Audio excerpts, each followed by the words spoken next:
Bismillahirrahmanirrahim. Assalamualaikum warahmatullahi wabarakatuh. Syukur alhamdulillah kita bisa berjumpa kembali di channel ini. Salawat dan salam semoga tetap tercurahkan kepada junjungan kita Nabi besar Muhammad Sallallahu Alaihi Wasallam. Allahumma sholli ala Sayyidina Muhammad wa ala ali Sayyidina Muhammad.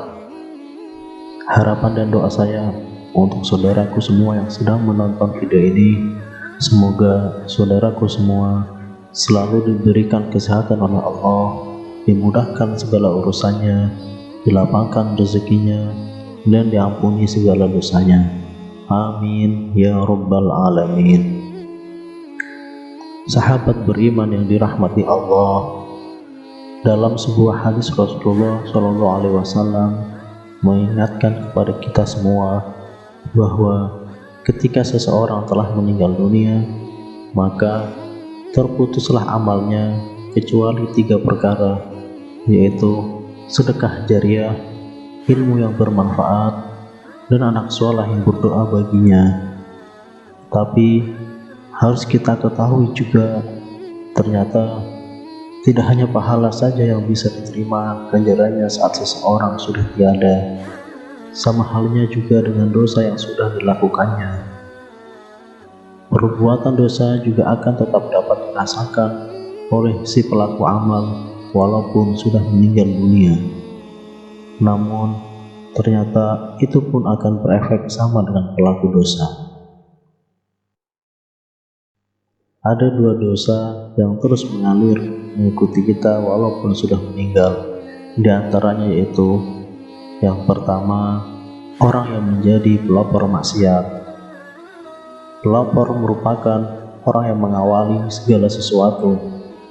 Ia tidak menyeru orang lain secara langsung agar mengikuti perbuatannya, tapi secara tidak langsung perbuatannya tersebut telah menginspirasi orang lain untuk berbuat hal yang serupa.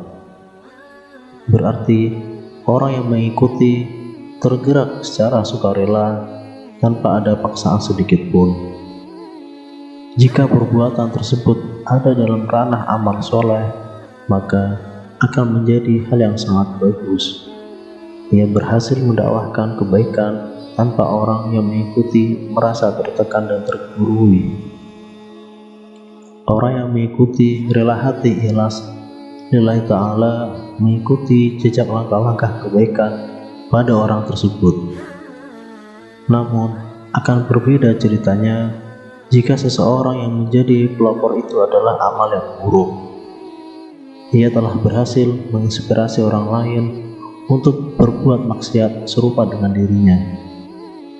Maka Nabi Muhammad SAW bersabda dalam sebuah hadis dan diriwayatkan oleh Imam Muslim dari sahabat Jabir bin Abdullah, siapa yang mempelopori satu kebiasaan buruk dalam Islam, maka dia mendapatkan dosa keburukan itu, dan dosa setiap orang yang melakukan keburukan itu karena ulahnya, tanpa dikurangi sedikit pun dosa mereka. Hadis riwayat Muslim. Orang yang mengikuti berbuat dosa yang serupa bukan berarti tidak mendapatkan ganjaran dosa. Pengikutnya tetap mendapatkan ganjaran dari dosa akibat perbuatannya. Namun si pelopor akan memikul dosa keburukan darinya diperbuat pengikutnya. Jika pengikut maksiat itu tidak hanya 1 orang tapi banyak orang, maka semakin berlipat-lipatlah dosa yang diterima oleh si pelopor. Dosa yang membuatnya dilemparkan keras ke dalam neraka, ke dalam api yang menyala-nyala. Na'udzubillahi min dzalik. Yang kedua, orang yang mengajak atau memaksa orang lain berbuat salah. Kategori kedua ini berbeda halnya dengan pelopor, Kategori kedua ini selain dirinya berbuat maksiat, ia pun menyeru orang lain untuk berbuat hal serupa. Ajakannya bisa berupa seruan motivasi maupun berupa paksaan. Orang yang demikian adalah orang yang sesat dan menyesatkan. Allah SWT berfirman, mereka akan memikul dosa-dosanya dengan penuh pada hari kiamat, dan berikut dosa orang-orang yang mereka sesatkan yang tidak mengetahui sedikit pun bahwa mereka disesatkan. Quran Surat An-Nahl ayat ke-25. Hadis bermakna serupa diterima dari Abu Hurairah radhiyallahu anhu. Rasulullah SAW bersabda, siapa yang mengajak pada kesesatan, dia mendapatkan dosa seperti dosa orang yang mengikutinya, tidak dikurangi sedikit pun. Hadis riwayat Ahmad dan Muslim. Jika kesesatan tersebut berupa perbuatan yang sudah jelas penyimpangannya, seperti ajakan untuk merampok, mencuri, membunuh, menganiaya orang lain, berbuat mesum, dan sebagainya, mungkin kita dapat berpikir dua kali untuk menerima ajakan tersebut. Kita mengetahui hal-hal tersebut akan berbuah penyesalan di akhirat kelak. Akan tetapi, jika kesesatan tersebut berupa ajakan untuk berbuat syirik yang dibungkus dengan dalih ibadah, biasanya banyak orang tergelincir ke dalamnya. Seperti pada penggalan ayat di atas, mereka tidak mengetahui sedikit pun bahwa mereka sedang tengah disesatkan. Namun, ketidaktahuan ini tidak menyebabkan mereka terbebas dari dosa. Mereka telah bersalah karena menyadari mereka tidak berpengetahuan, namun tidak mau mencari tahu. Mereka telah bersalah karena sudah mempercayakan segala praktek yang sifatnya ritual peribadahan tersebut pada orang yang dianggapnya alim.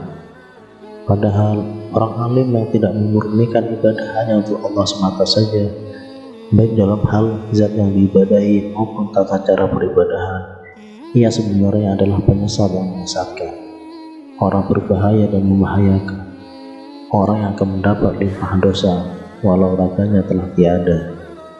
Wallahu a'lam. Wassalamualaikum warahmatullahi wabarakatuh.